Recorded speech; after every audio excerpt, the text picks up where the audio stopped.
AI નામ તો તમે સાંભળ્યું જ હશે. AI means artificial intelligence.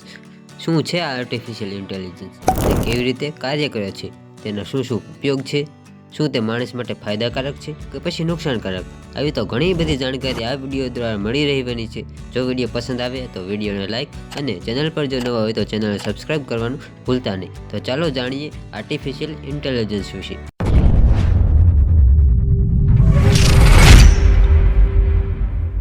આખા બ્રહ્માંડમાં માણસ એવો જીવ છે જેને ભગવાને સારું મગજ અને તેનો સારી રીતે ઉપયોગ કરી શકે તેવી શક્તિ આપી છે. તમે જોવો જ છો કે માણસે પોતાના મગજનો ઉપયોગ કરીને ક્યાંથી ક્યાં પહોંચી ગયો છે. માણસે પોતાની બુદ્ધિનો ઉપયોગ કરીને ઇન્ટરનેટ અને મોબાઈલ જેવી ઘણી બધી વસ્તુનો આવિષ્કાર કર્યો છે. માણસે પોતાની બુદ્ધિનો ઉપયોગ કરીને ટેકનોલોજીને એટલી આગળ લઈ ગયા છે કે તેઓ આપણી જેમ વિચારે અને હરીફરી શકે તેવું મશીન તૈયાર કરી રહ્યા છે જે એકદમ માણસની જેમ જ કાર્ય કરી શકે છે. આ એડવાન્સ ટેકનોલોજીથી બનતા મશીનને જ આર્ટિફિશિયલ ઇન્ટેલિજન્સ કહેવાય છે. સૌથી પહેલા વાત કરીએ કે આર્ટિફિશિયલ ઇન્ટેલિજન્સ શું છે, તો આર્ટિફિશિયલ ઇન્ટેલિજન્સ કે જે ગુજરાતીમાં કૃત્રિમ બુદ્ધિ કહી શકાય છે, એટલે કે કોઈ પણ વ્યક્તિ દ્વારા બનાવેલ બુદ્ધિ કે જેના દ્વારા તે વિચારી શકે છે. એઆઈ એ કોમ્પ્યુટરની જેમ જ એક શાખા છે જે માણસની જેમ જ વિચારી શકે છે અને કાર્ય કરી શકે છે.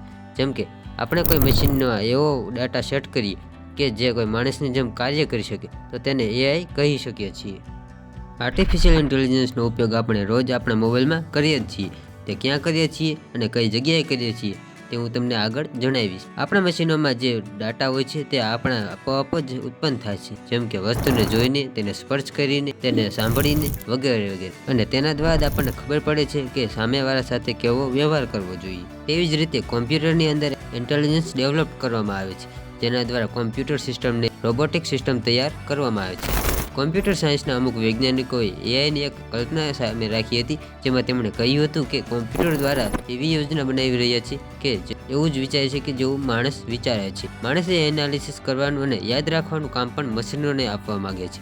એટલા માટે તો એઆઈની પ્રગતિ ઉપર વધુ કાર્ય કરાય છે. એઆઈ એ મશીન લર્નિંગ તરીકે પણ ઓળખાય છે, જે પોતાના અનુભવ અને વિચારસરણીથી પોતાને ઇમ્પ્રૂવ કરી થવાની ક્ષમતા આપે છે. મશીન લર્નિંગ એ કોમ્પ્યુટર પ્રોગ્રામમાં ડેવલપ પર ફોકસ કરે છે, જેના દ્વારા તે પોતે જ ડેટા એક્સેસ કરી શકે છે અને આપોઆપ જ શીખી શકે છે. આજના સમયમાં એઆઈ અને મશીન લર્નિંગ માટે પાયથન પ્રોગ્રામનો ઉપયોગ કરવામાં આવે છે. તમે કોઈ ક્યારેય પણ વિચાર્યું હતું કે આપણે જેવું જ મશીનો પણ વિચારી શકશે?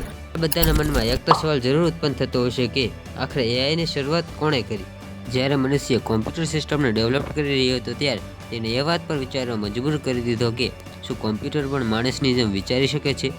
આ સવાલથી જ આર્ટિફિશિયલ ઇન્ટેલિજન્સના વિકાસની શરૂઆત થઈ. 1955માં જોન મેકાર્થીએ આર્ટિફિશિયલ ઇન્ટેલિજન્સ શબ્દનો ઉપયોગ કર્યો હતો, જે અમેરિકન કોમ્પ્યુટર સાયન્ટિસ્ટ હતા.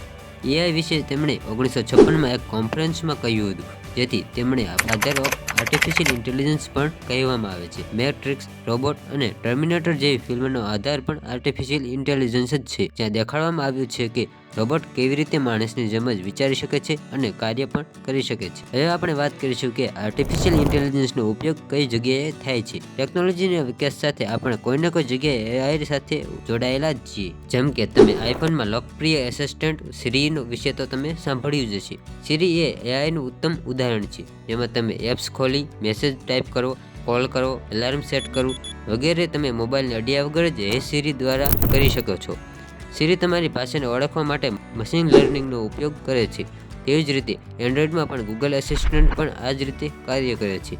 ગૂગલે પોતાની ઘણી બધી જગ્યાએ એઆઈનો ઉપયોગ કરે છે, પરંતુ ગૂગલ મેપમાં એઆઈનો સારો ઉપયોગ થયો છે, જેમાં ગૂગલ મેપ દ્વારા લોકેશનને ટ્રેક કરે છે અને આપણને સાચો રસ્તો બતાવે છે. આવી તો ઘણી બધી જગ્યાએ જેમ કે વ્હીકલ અને મશીનોમાં પણ તેનો ઉપયોગ થઈ રહ્યો છે.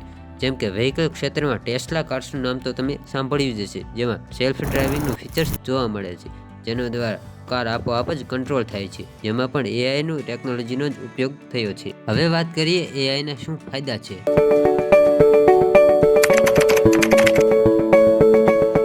એઆઈ જલ્દીથી નિર્ણય લેવા માટે અને જલ્દીથી કાર્ય કરવા માટે સહાય મળે છે. મશીનને માણસની જેમ આરામ કરવાની જરૂર નથી હોતી, જેથી ઓછા સમયમાં કાર્ય પૂરું કરી શકાય છે. એઆઈ દ્વારા ઉદ્યોગ, સ્વાસ્થ્ય અને કૃષિ વગેરેમાં ઘણો બધો બદલાવ લાવી શકે છે. હવે વાત કરીએ એઆઈના નુકસાન વિશે. કહેવામાં આવે છે કે એઆઈના એટલા બધા લાભ તો નથી, પરંતુ એઆઈ આવવાથી મોટું નુકસાન માણસનું જ થવાનું છે.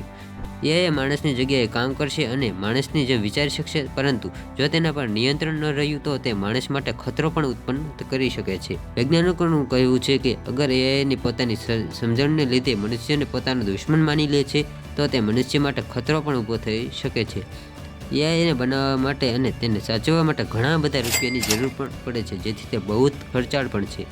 એઆઈ ઘણા બધા કાર્યો કરી શકે છે, જેથી ભવિષ્યમાં બેરોજગારીની સંભાવના પણ વધી શકે છે. આ હતી એઆઈ વિશે થોડીક માહિતી. આશા છે કે તમને આ વિડીયો થ્રુ એઆઈ વિશેની થોડીક જાણકારી મળી હશે. જો વિડીયો પસંદ આવ્યો હોય તો વિડીયોને લાઇક અને ચેનલ પર જો નવા હોય તો ચેનલ સબસ્ક્રાઈબ કરવાનું ભૂલતા નહીં. તો મળીએ નવા વિડીયોમાં નવા ટોપિક સાથે. ત્યાં સુધી જય હિન્દ, જય માતાજી, બાય બાય.